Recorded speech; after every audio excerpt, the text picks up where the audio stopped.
Pode falar. O fundo está com 12 mil cotistas, um PL ali de 194 milhões, o VP está aproximadamente R$ 92 reais, e o último rendimento foi de 1,05. E o início da discussão aqui antes, né, até da gente batendo alguns pontos pré-live, uma das discussões que a gente ficou falando foi justamente dos investidores que migraram a todo custo de papel para tijolo, tiveram um momento bem complicado assim, ignoraram os fundos de papel. Agora, a gente já está, por exemplo, com uma projeção de Ambima positiva, né? A projeção pode mudar ainda, mas a projeção está 0,33 positivo. E como é que você vê essas decisões dos investidores e como é que você enxerga esse movimento de inflação? Assim, vamos pensar nos próximos 2 anos, assim, até para a gente poder imaginar como é que seria o resultado planejado seu. Uhum. Vamos lá, acho que primeiro, obrigado pela oportunidade.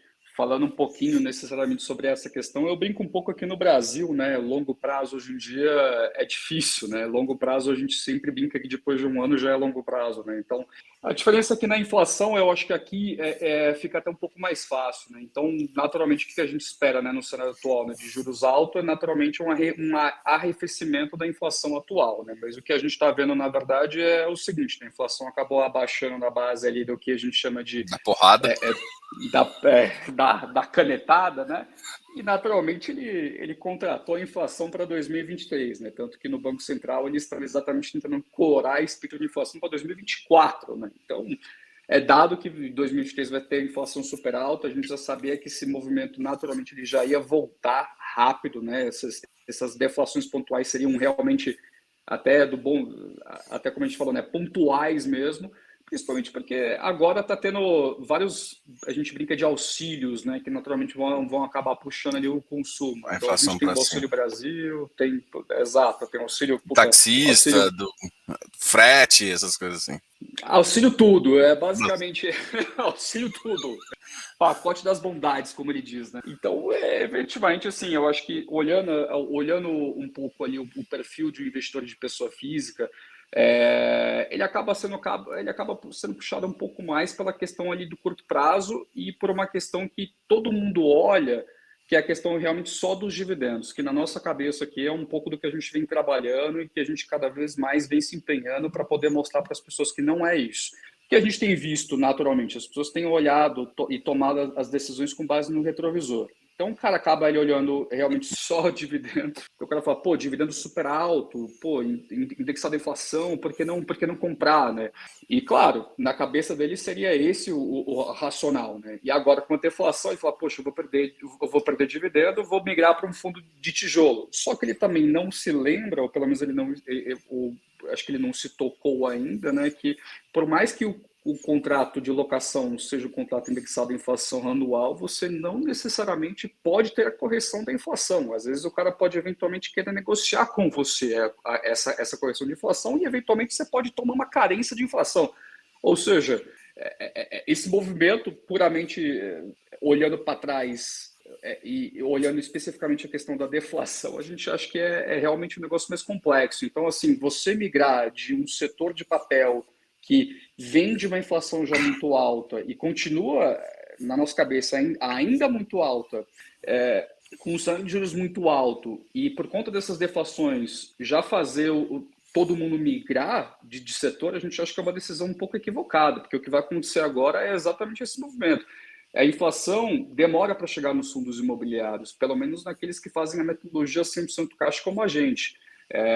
Então, outros fundos que, por exemplo, já fazem a competência já sentem na cabeça. Né? E a gente, o que a gente vem brigando um pouco é o seguinte, né? Na nossa metodologia, e aí puxando um pouco aqui para o nosso lado, a gente tem visto, ou pelo menos na nossa experiência que a gente tem aqui, que a nossa metodologia caixa para inflações anuais, que no grosso modo é a grande maioria do nosso portfólio indexado à inflação, a gente só corrige o saldo devedor depois de 12 meses, né? E aí, depois disso que o meu saldo devedor ele sobe, eu só consigo distribuir esse meu saldo devedor conforme ele for amortizando, né? Ou seja, No começo do fundo, essa nossa metodologia ela foi super punitiva para o fundo, porque eu basicamente entregava cupom. Depois de 12 meses, o nosso delivery subia, então meu lucro acumulado subia de uma vez, mas eu não podia distribuir. Eu só podia distribuir depois desses 12 meses, se tivesse amortização. Ou seja, do mesmo jeito que lá atrás eu, entre aspas, né, suavizei o meu resultado com apenas cupom, hoje em dia a gente tem visto um movimento contrário. É um saldo de inflação acumulado, né, e um colchão de inflação já indexado para frente, né? Ou seja, a gente não tem visto tanto como os outros fundos têm sentido essa questão da deflação mais pontual. Tanto que, por exemplo, a gente saiu de um dividendo de 1,17, 1,19 para 1,05 e ainda com reserva de caixa e ainda com saldo de inflação acumulado. E o que a gente quer dizer para todo mundo além disso tudo, claro, né, a gente vem sempre destacando ali que a gente tem algumas defesas ali, não só da inflação anual por conta da nossa metodologia, mas para a pessoa realmente estudar um pouco mais a fundo, né? Porque se ela parar para olhar, a gente é um portfólio que só pelo último dividendo anualizado estamos entregando por volta de 15% pela cota de mercado. Então, se o cara fazer só essa conta, ele vai falar, poxa, por que eu vou migrar para um fundo de tijolo com cap rate ali, super bom ali? Vamos pensar no, por exemplo, o Maus 11 ali, com seus cap rates ali entre 8 a 10. Ainda não supera tanto o fundo de papel, dado o cenário atual de juros e o cenário de inflação que a gente já tem acumulado e que a gente está começando a distribuir na janela de 12 meses para trás, né? Ou seja, aquela janela de inflação super alta.